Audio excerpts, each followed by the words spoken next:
لیستی موچە ڕادەستی بەغدا دەکرێت. بەشە خۆراکی حوتەم و هەشتەم دابەش دەکرێت. دەست بە دابەشکردنی نەوتی هاوڵاتیان دەکرێت. سلااوتان لەبێ سمەیەم لە تیوارەستی هەواڵتان پێشکەشەکەم.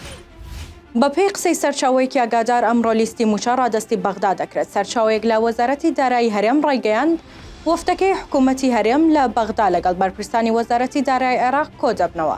وتیشی ئەمڕۆ لیستی موچە لەلایەن وەفتەکەەوە دەدرێت بە وەزارەتی دارایی عێراق و چاوەڕوانن لە چەند ڕۆژی داهاتوودا موچەی مانگی هەشت بنێرێت. وەزارەتی بازرگانی هەرێم ڕایگەیان ئامادەکاری کراوە بۆ دابەشکردنی حوتەم بەشە خۆراک و هەشتەم بەشە ئارد بەسەر هاوڵاتیاندا.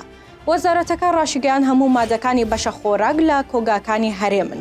وتیشی لەم هەفتەیەوە دەست بە دابەشکردنی بەشە خۆراکی مانگانە دەکرێت.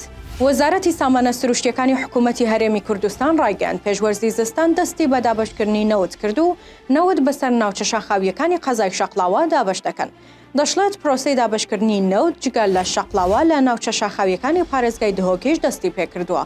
پرۆسەی دابەشکردنی نەوت بەسەر ماڵاندا بە شێوەی قۆناغ و بەردەوام دەبێت.